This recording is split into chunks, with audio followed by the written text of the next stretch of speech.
Assalomu alaykum. Men Ulon Uchqunbek, Toshkent davlat sharqshunoslik universiteti 2-kurs talabasiman. Hozir raqamli tarix fanidan yakuniy nazorat uchun mening tarixim mavzusida, ya'ni Shayxulislom mahallamizda 30-maktabni tarix muzeyi haqida so'z yuritamiz. Marhamat. Maktabning tarix muzeyiga tashrif buyurdik. Mana ustoz oldingiz. Assalomu alaykum. Kelinglar. Keling, yaxshimisiz? Sizlar, kelyapsizlarmi? Sizlar. Ustoz, endi bizga shu tarix muzeyida bir qator tanishtirib o'tsangiz.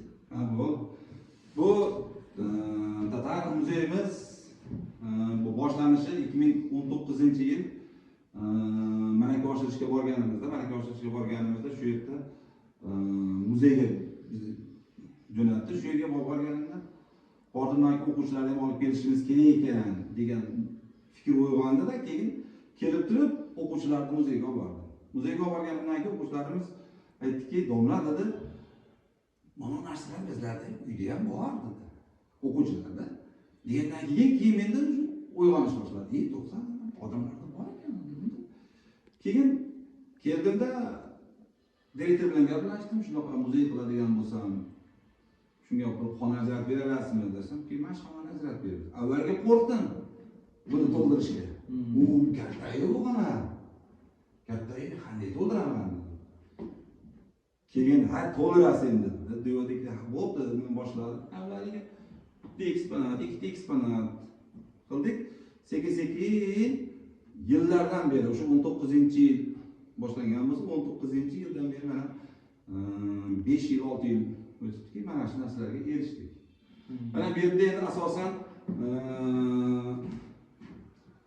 ilk o'rta asrlarga oid kulolchilik madaniyatlarimiz, madaniyat qoldiqlari, mana misol mana shularimiz ilk o'rta asrlar 5-6-asrlarga to'g'ri keladi.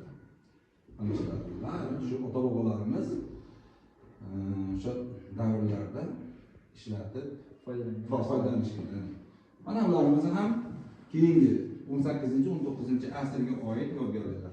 Mana bu yodgorligimiz edi aynan o'sha topilma haqiqatan ham, lekin buni sof holatida olib bo'lmaganligi uchun buni lekin olib qo'yganmiz. Hozirgi shu qo'shni mahallamizlarda topilgan shu yerlarni ko'rganimiz. Taxminan nechanchi asrlarga bular oid bo'lishi mumkin? 6-7-asrlarga oid. Melodiy 6-7-asrlarga oid. Aynan mana bu chizmalariga e'tibor bersak, menga e'tibor beradigan bo'lsak, naqshlariga, bu davlat tomonidan chiqarilgan kitoblar bor, masalan, shu muzeylar haqida, mana shu muzeylardagi mana bu kitoblarga oid, davlat san'at muzeyi to'plamlariga oid shularga qarab turib, mana shu narsalarning har bittasini o'rganib chiqdik. Keyin hatto mana buni Toshkentga borib, o'sha arxeologiya institutida haqiqatan ham tekshirib keldik. O'rtasi 5-6-asrlarga dedi. 6-7-asrlarga to'g'ri keladi. Arxeologiya markazi. Arxeologiya markazi Toshkentda. Endi mana bularimiz keyingi shu 19-20-asrlarga oid eksponatlarimiz endi. Yosh avlodlarga endi mana shu narsalarni ko'rib, shu avvalo birinchi o'rinda bolalar yosh avlodlarimiz tarixiy manbalarni asrab avaylashtirish kerak. Birinchi o'rinda. Negaki ko'rsa kimlardir bu nima keragi bor deyish mumkin. Lekin nima keragi bor emas, to'g'ri bo'lsa ishlab ketish mumkin hozirgi kunda. O'shalarga bo'lsa sinib bo'lib ketish mumkin. Lekin bu insonlar yaratgan, bu saqlanish kerak narsa. Shuning uchun bolalarga ko'rgazma sifatida qo'yilganmiz. Endi mana bu yerdagi mana samovarlarimiz, misdan yasalgan qumg'onlarimiz, mana mislaganlarimiz bor. Mana shu narsalarimiz ham shu bolalarimizga ko'rgazma sifatida foydalanamiz. Bolalar qiziqadi. Bolalar molda nima qiladi? Choy qaynatishadi. Hozirgi kunda borki, masalan, anaqa tefal, o'shanaqa yo'q, endi xuddi o'shani o'rnini bosuvchi narsalar. Shu mana bu endi mana birinchi chiqqan davrdagi dazmollar hisoblanadi. 3 kiloyu 400 gramm ekan, bitta tortdan ko'rganman. Buni cho'qqa qo'yib qizdirib olib yozmasimiz. Endi hozir bu ko'p bo'lmagan vaqtlarda. Taxminan qaysi davrga to'g'ri keladi? Bu shu 1900-yillarni boshlariga. Boborinki bular ham kamida 100 yildan kam emas. 100 yil tarixiga ega. Tarixiga ega. Endi mana bu larimiz endi biz shu ota-bobolarimizni kiygan kiyimlari bo'lgan, milliy kiyimlarimiz bo'ladi. Mana bular kashtachilik namunalari bular. Masalan, o'sha bundan 40 yil, 50 yil avvallari ham kelinoylarimiz uylariga to'y pardalari sifatida foydalanishgan mana shu narsalarni. Unda kichkina bola edi, kelinlarimiz mana shunday qilib parda qilishar. Mana bunday ro'molchalar qilardi. Mana hozirgi kunda ham bor. Masalan, har bir ayollar o'zlari qizlar tikishardi. Qo'lda tikishardi. Biz hammasini ro'molchaga kirardik.